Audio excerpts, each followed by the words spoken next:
Dari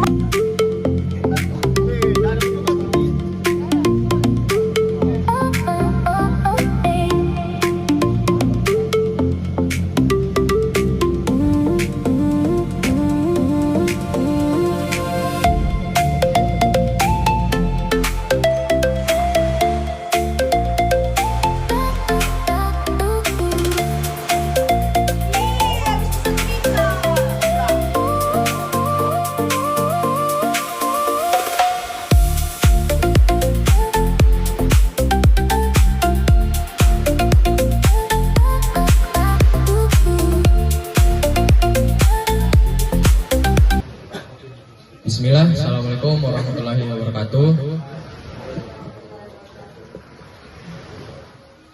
Terima kasih teman-teman, terima kasih kepada Kak Iwayan Edi Gunawan telah menyempatkan waktunya. Pada kesempatan kali ini kami dari mahasiswa pendidikan jasmani kesehatan dan rekreasi, dan maksud dan tujuan kami untuk datang ke sini untuk mewawancara kakak, tepatnya lokasi Siuri, Danau Poso, Desa Toinasa, Kecamatan Pamona Barat, Kabupaten Poso. Nah, ini kita berada di The Bali Kotek and Spa Siuri, betul ya kak? Oke. Kemudian kami dari mahasiswa PJKR akan melakukan wawancara dan beberapa pertanyaan yang akan ditanyakan kepada kakak. Kita panggilnya Kak Edi ya.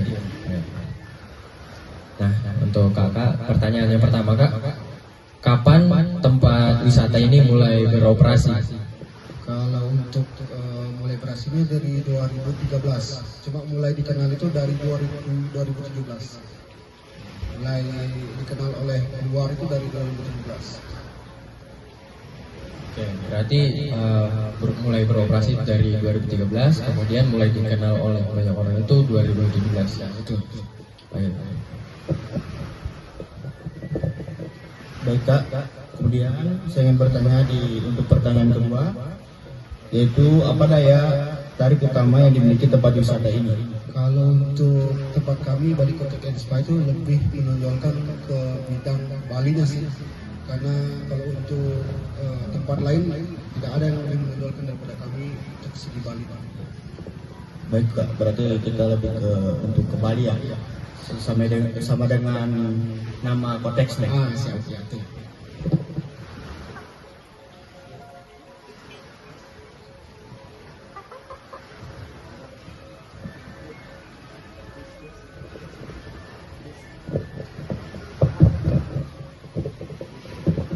Ya baik kak, di pertanyaan yang ketiga ini saya ingin bertanya kalau untuk rata-rata jumlah pengunjung setiap hari atau per bulannya itu kak? Kalau untuk pengunjungnya sih kita nggak bisa tetapkan sih berapa. Yang jadi patokan kita itu setiap per minggu kan, satu bulan itu kan ada 4 minggu. Jadi kurang lebih itu satu minggu itu paling 10 orang atau lebih ya 10 rombongan gitu. Paling banyak itu satu bulan paling 50 orang atau 60 orang lah. Oh ya baik kak.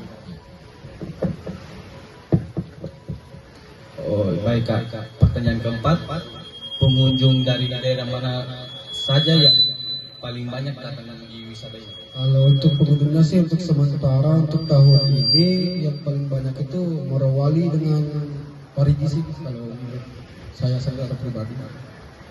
Baik kak. Untuk pertanyaan yang kelima, apakah terdapat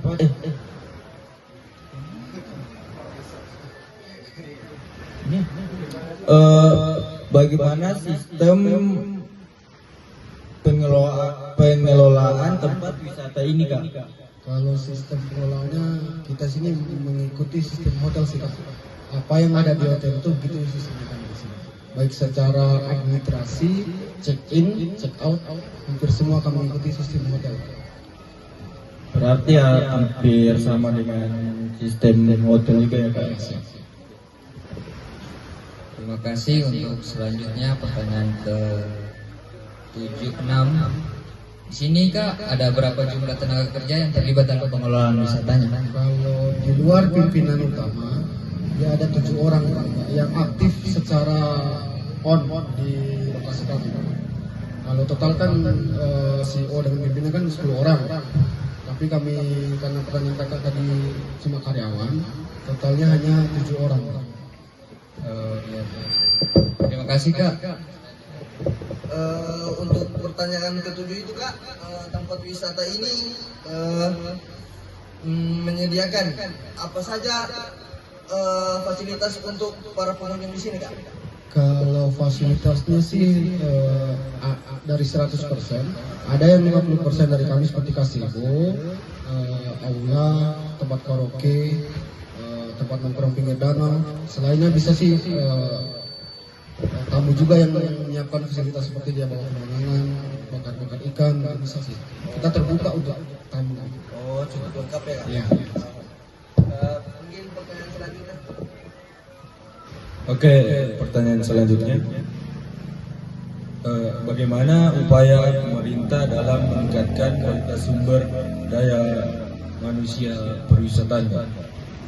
Kalau sejauh ini sih kalau menurut saya cukup baik karena di setiap tahun itu pasti ada pelatihan baik secara individu atau secara kantor atau dan lain-lainnya. Kalau menurut saya cukup baik. Oke Kak, makasih Kak. Baik Kak, pertanyaan ke-9. Apa saja kendala yang sering dihadapi dalam pengelolaan wisata? Kalau kendalanya sejauh ini sih nggak terlalu banyak, cuma yang paling signifikan itu sumber daya manusia dengan kemampuan atau talenta dalam bidang usaha. Ya baik, langsung saja ke pertanyaan 10. Bagaimana strategi promosi yang dilakukan untuk menarik wisatawan? Kalau promosi yang dilakukan oleh pihak kami ada berbagai tipe itu Kakak. Ada secara manual atau secara langsung, ada yang melalui media sosial seperti TikTok, YouTube atau Facebook dan sebagainya. Ada juga melalui dinas kebudayaan atau Kementerian Pariwisata. Ya baik Kak. Baik Kak, lanjut ke pertanyaan yang ke-11.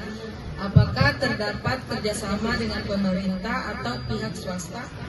Kalau sejauh ini sih ada. Seperti Agoda ada. Contohnya seperti apa? Contohnya seperti Kementerian Pariwisata kita kerjasama kan untuk Agoda, Traveloka seperti yang pihak swasta gitu ada. Seperti tiket-tiket online ada kan. Ya baik, ke pertanyaan selanjutnya, untuk prosedur keamanan bagi pengunjungnya bagaimana Kak? Kalau prosedur keamanan itu tergantung dari pengunjungnya lagi, tapi kami di sini punya SOP tersendiri, gitu. Baik secara CCTV atau oknum-oknum yang menjaga, kayak security ada. Tapi untuk tingkat keamanan kami ada SOP tersendiri. Oke, lanjut Kak. Kalau di sini tersedia layanan pemandu wisata. Kalau layanan pemandu wisata ada Kak, seperti guide ada, ready. Ada berapa orang? Kalau guide-nya sih tidak bisa dihitung, melebihi ada yang sekitar 20 orang atau lebih banyak.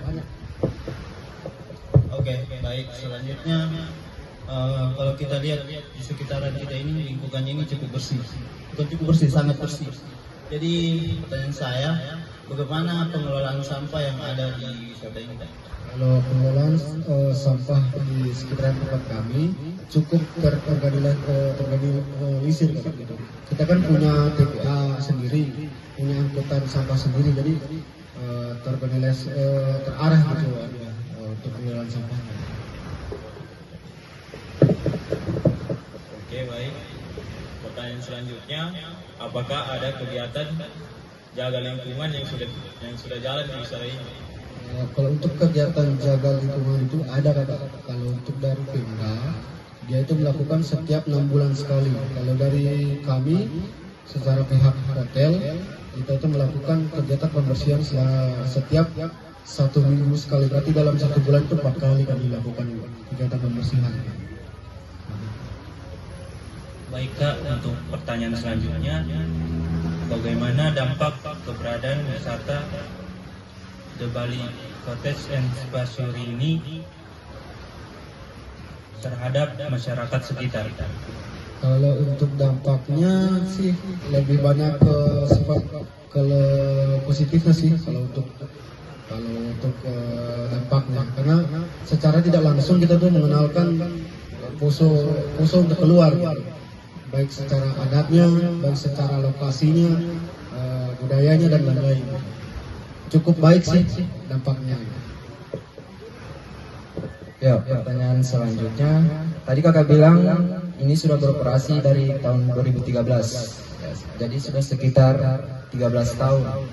Nah, bagaimana, apakah ada dampak keberadaan tempat wisata ini terhadap masyarakat sekitar? Coba jelaskan. Kalau dampaknya sih Kak, ada sih, untuk hampir itu 80%, karena sebelumnya kan itu sebelum ada kegiatan atau ada tempat ini, itu masyarakat kurang paham akan adanya wisata itu.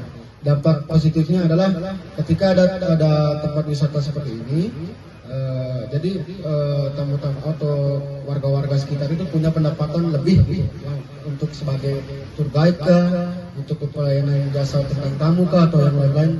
Jadi cukup membantu gitu untuk warga sekitar. Baik, pertanyaan berikutnya saya ingin bertanya, selama kakak bekerja di sini, bagaimana tanggapan atau tingkat kepuasan pengunjung selama mengunjungi tempat ini? Kalau untuk tingkat kepuasan sih, alhamdulillah untuk selama saya kerja cukup puas sih. Ya kalau untuk kan ada yang pro, ada yang tidak. Jadi sebagian besarnya sih puas kalau menurut saya. Selanjutnya, apa rencana pengembangan tempat wisata ini ke depan? Kalau rencananya kami itu lebih menonjolkan budaya Poso dan Bali ke depannya. Untuk orang itu tidak perlu ke Bali untuk mencari seperti mengenal budaya Bali, hanya perlu untuk ke Bali Cottage atau ke Siuri. Tidak perlu lagi ke Bali untuk mencari atau mengenal tentang budaya Bali.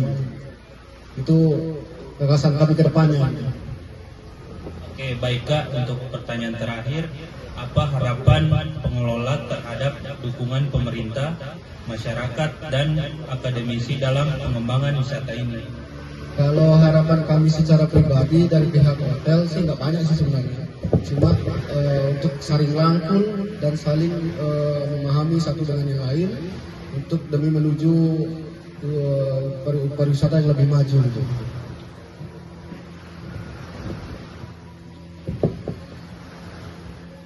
Ya, kita ke pertanyaan terakhir, yang dimana bagaimana upaya menjaga kebersihan kawasan wisata ini, Kak? Kalau upayanya kami itu untuk pembersihan udah cukup banyak sih, Kak. Kita untuk seperti melakukan pembersihan setiap minggu, pengecekan lokasi-lokasi yang masih kotor gitu. Untuk sebagainya lagi kayak pembersihan lingkungan, menyiapkan tong-tong sampah di sekitaran tempat-tempat wisata dan sebagainya. Kalau untuk menjaga kebersihan pasti kami kedepannya untuk kami akan tingkatkan lagi, seperti untuk sampah. Tapi otomatis sudah kami siapkan fasilitas yang cukup untuk kebersihan. Ya. Ini apa saja inovasi yang dilakukan untuk meningkatkan kualitas pelayanan di tempat ini? Kalau untuk inovasi meningkatkan pelayanan, kami sering melakukan pelatihan secara individual, kelompok, dan sebagainya. Ruang lingkupnya seperti pelatihan making, pelayanan, housekeeping, dan sebagainya.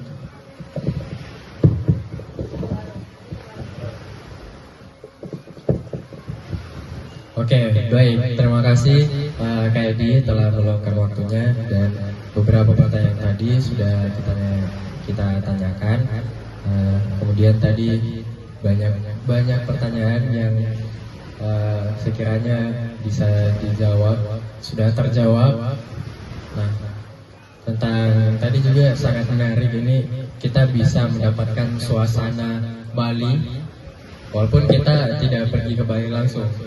Nah, itu bagus sekali menurut saya, dan pertama kali saya kesini, wah ini suasana bagus sekali kayak di Bali. Karena sebelumnya kan saya sudah pernah ke Bali juga. Nah, itu kan. Mungkin itu saja penutup dari kami. Mungkin kalau ada kita mau bahas selanjutnya, mungkin ada pertemuan selanjutnya Kak. Mungkin kita ketemu di lain waktu. Terima kasih banyak atas waktunya. Kami mahasiswa PJKR mohon maaf jika ada kesalahan. Billahi taufiq wal hidayah. Assalamualaikum warahmatullahi wabarakatuh. Assalamualaikum.